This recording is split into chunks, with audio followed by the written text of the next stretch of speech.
Bonjour et bienvenue dans ce module consacré à la rédaction du projet de service pour les services autonomie à domicile.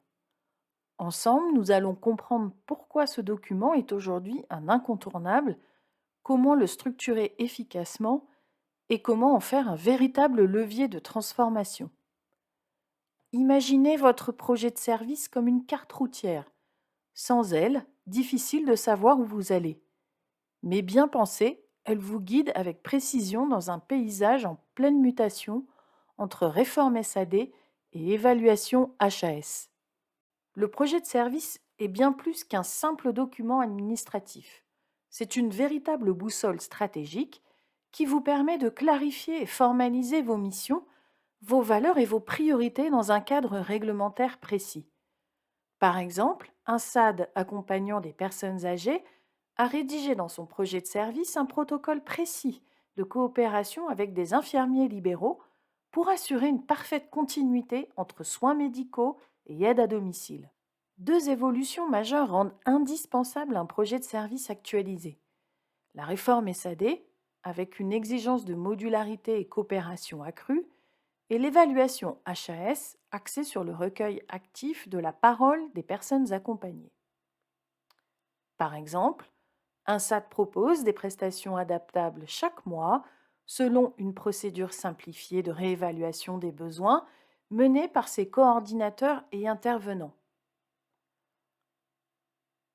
Ce SAD utilise des questionnaires rapides laissés au domicile des bénéficiaires pour ajuster les horaires et la nature des interventions.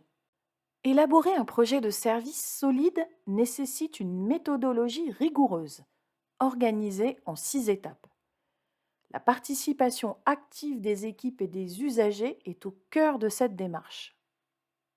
Par exemple, un SAD a organisé plusieurs ateliers de diagnostic partagés avec ses équipes et son CVS pour mieux identifier les attentes et spécificités du territoire avant de rédiger le projet.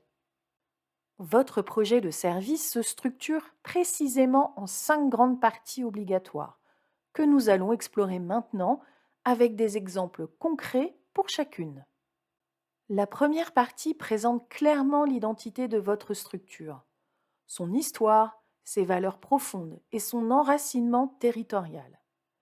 Par exemple, un SAD existant depuis 25 ans souligne dans son projet son attachement au territoire et ses valeurs fortes de bientraitance envers les bénéficiaires. Cette section clarifie précisément les missions réalisées, identifie les besoins spécifiques de votre public et définit les objectifs opérationnels.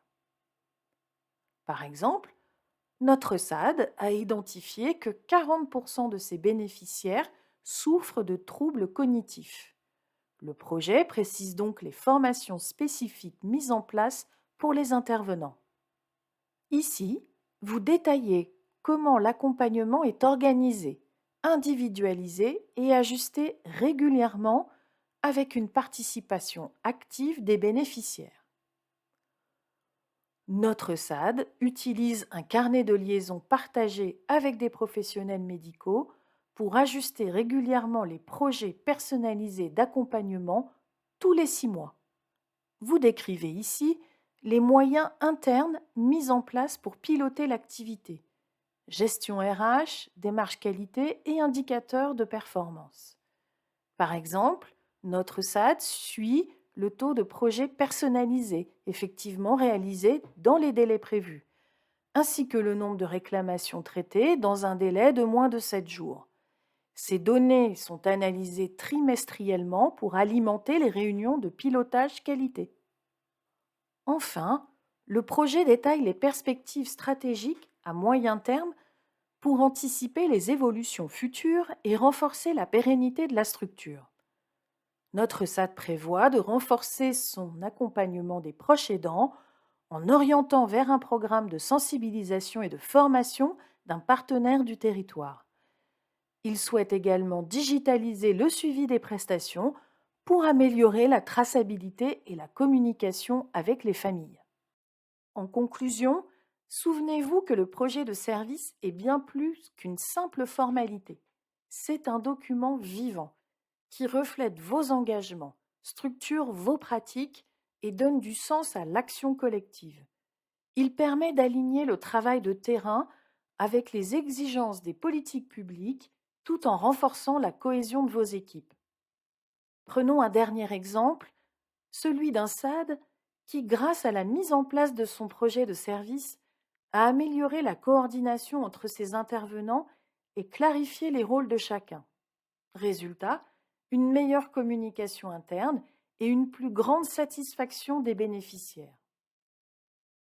Pour aller plus loin, une fiche mémo récapitulative ainsi qu'une étude de cas concrète sont disponibles en téléchargement sur notre plateforme. N'hésitez pas à les consulter pour vous inspirer ou guider la rédaction de votre projet.